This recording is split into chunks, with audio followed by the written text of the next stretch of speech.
Dark sand. Sand that's dark. In this video, I'm going to be talking about an essential paint to have in your miniature painting arsenal. And of course, it's Dark Sand by Vallejo. So get yourself comfortable on that golden throne while I give you my 2 cents on this hobby bedrock. I'm Matthew. This is Miniscape. Welcome.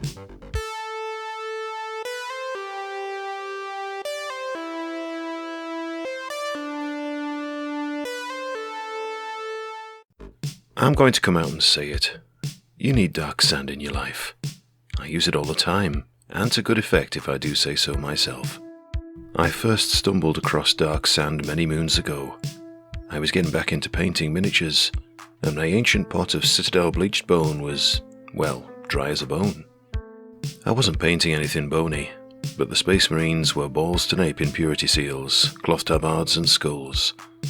Okay, I guess skulls are bony. Anyway, something creamy seemed in order.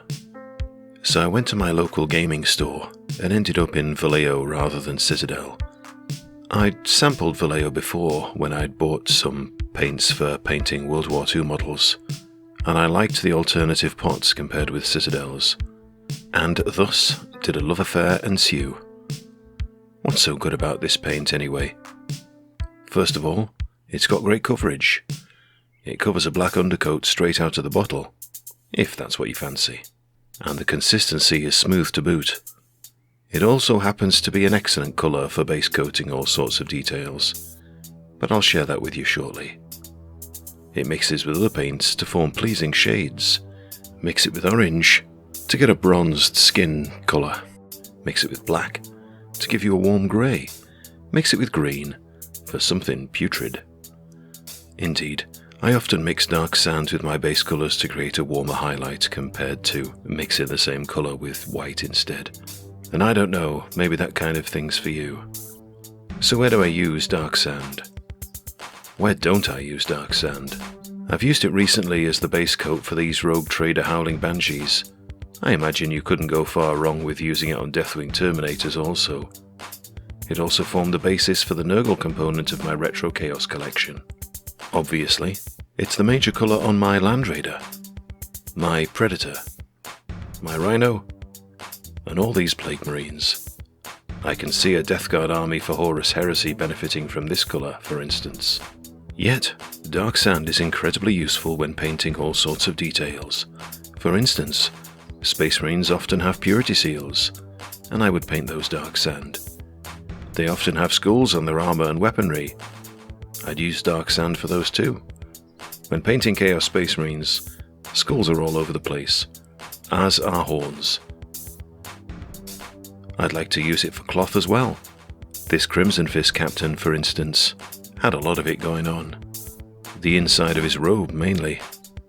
This Chaos Sorcerer had plenty of it as well, as do these Orlocks from Necromunda. But dark sand is also a great tool for enhancing other base colours. Here's a couple of examples where I've used it to good effect. Last year, I painted the Imperial Fist Supremacy Force set. Yellow is often considered a challenging colour to paint. This was made considerably easier using Imperial Fist's contrast paint. However, a base coat of dark sand was used first, so that the yellow looked sufficiently warm. Indeed, to get some shading in place, I painted the Space Marines orange first, and then later dry brushed dark sand on top of this, before using the yellow contrast paint. I also use this principle when painting the yellow stripes on Thousand Suns.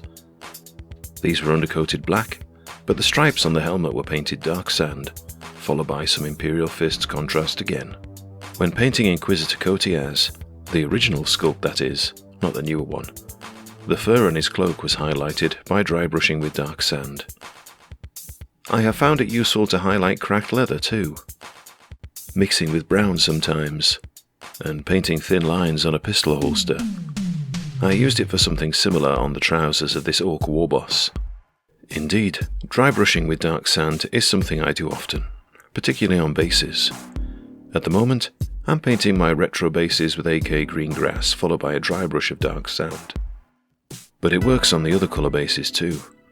I would be tempted to dry brush any base that was base coated black, or a grey blue like Thunderhawk blue, or a light brown like tan earth. Although I haven't used it much in this realm, I reckon dark sand would be a good paint to dry brush on, for a sandblasted weathering effect on your tanks for example, or maybe to highlight some dried dirt. In many of the examples I've described, I've alluded to combining dark sand with other colours. For me, the trifecta of colours is tan earth, dark sand, and white. For example, I might paint portions of cloth or a purity seal tan earth first, and then paint all but the recesses dark sand, and finally, highlight the piece with white. However, between each of these steps, you could mix the colours on a wet palette for an intermediate tone. Indeed, tan earth mixes well with dark sand. This was something I did extensively when painting my Nurgle vehicles, and largely I used sponging to achieve the worn, mottled effect I was after. And the beauty of this was I didn't have to be particularly neat because it was Nurgle in it. Let me go into a little bit more detail about how I paint skulls. If there's a lot of skulls on a model, for instance, when I made this stack of skulls on this Khorne Rhino, I saved myself a lot of time using some targeted dry brushing. The first coat was Vallejo flat brown, then tan earth, then dark sand, and finally white. In each case, I dry brushed with deliberate downward strokes to ensure that the recesses stayed darker, and such that the dome of the skull and the eye sockets got the most highlights. Of course, you can always highlight the skull using a small brush if you want to make it look neater. I tend to focus on the teeth, eye sockets, and the dome of the skull with white paint, while dark sand should be the most prominent shade on display. Dark sand is also an essential paint when painting horns on demons and things, for example on the horns on the Bloodthirster, which have these perpendicular ridges. Like with the skulls, I start with flat brown or tan earth, and then work my way up through dark sand to white. Where possible, I use a thin brush to highlight the ridges carefully, with darker colours near the base of the horn, and the lighter colours near the tip. I use a similar principle on the teeth of the Warboss. Of course, they have no ridges, but I still paint various lines of different shades which converge at the tip of the horn. On these bloodletters, the horns and toenails were black, but I painted lines of dark sand mixed with black along the horn and converging at the tip.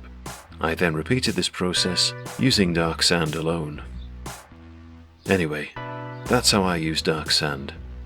It's a versatile paint with many uses. I rarely paint a model without it, even if it's just for a little skull or a strip of cloth.